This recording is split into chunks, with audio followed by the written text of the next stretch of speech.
Bonjour, nous sommes avec Fabien Potencier. Bonjour Fabien. Bonjour. Donc, est-ce que vous pourriez vous présenter?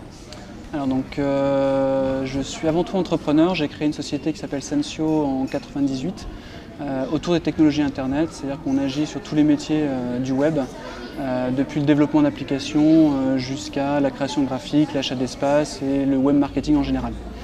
On a une spécificité chez Sensio, c'est que sur la partie technique, on ne travaille uniquement que sur des technologies open source, et ce depuis 11 ans, donc on a une bonne maîtrise de toutes ces technologies-là.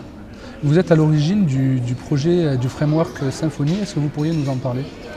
Alors justement, donc on a commencé il y a 11 ans avec le Perl, et puis petit à petit le PHP a commencé à gagner ses lettres de noblesse, notamment en entreprise. Aux alentours de 2003-2004, on a de plus en plus de grands comptes qui sont nos clients habituels, qui nous ont demandé des solutions à base de PHP.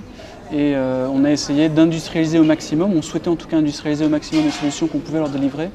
On a donc commencé à chercher un peu les frameworks qui pouvaient exister en PHP. À l'époque, il n'y en avait pas énormément, pour ne pas dire il n'y en avait pas du tout, en tout cas qui nous paraissait intéressant. Et c'est aussi l'époque où est arrivé le PHP 5, donc une nouvelle version du langage. Et on s'est dit qu'il y avait une vraie opportunité pour pouvoir développer un framework open source orienté professionnel. Très bien, quand on parle de framework, on passe souvent justement, vous parliez de grands comptes. Est-ce qu'aujourd'hui le framework a d'autres applications pour des entreprises plus petites? Alors c'est vrai que majoritairement un framework il est intéressant pour une grande entreprise. L'avantage d'un framework c'est qu'il va permettre de développer des applications maintenables et évolutives. Donc des applications qu'on va devoir maintenir sur la durée, et c'est vrai que les grandes entreprises généralement développent les sites sur la durée, donc elles vont devoir le maintenir sur 3, 4, voire 5 ans. Donc ça c'est un des gros avantages de l'utilisation d'un framework. Mais au-delà de ça, un framework c'est aussi une façon de développer mieux et plus vite. Plus vite, généralement, les gens le comprennent facilement parce qu'il y a des briques logicielles qui ont été développées et qu'on n'est pas obligé de réinventer la roue à chaque fois qu'on commence un nouveau site.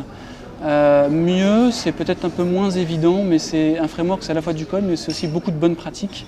Et sur Symfony, on a énormément de bonnes pratiques, donc on essaie d'évangéliser, de former les gens à ces bonnes pratiques pour essayer de les monter en compétences et d'avoir des sites qui sont plus robustes. Et ça ne dépend pas de la taille de l'entreprise.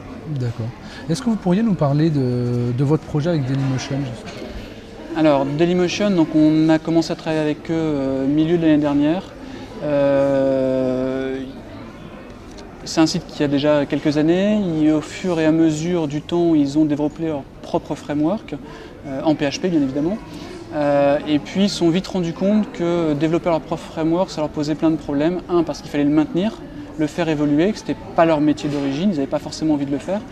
Et puis deuxième problématique qui n'est pas des moindres, c'est qu'ils ont une équipe de développeurs assez conséquente et qu'à chaque fois qu'un nouveau développeur arrive sur le projet, il faut le former au framework. Il n'y a pas de documentation qui existe, ils n'ont pas fait cet effort-là bien évidemment puisque c'est un framework purement interne. Donc une montée en compétences qui n'était pas évidente.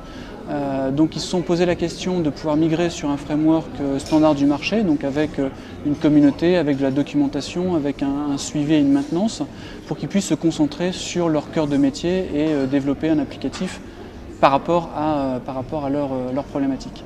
Ils ont hésité entre ZenFramework et Symfony. Au final, ils ont choisi Symfony, notamment parce que Symfony permet d'avoir une migration progressive de l'application, ce qui était très important puisque c'est l'un des sites qui a le plus de trafic au monde, donc ils ne pouvaient pas se permettre de redévelopper from scratch leur site internet.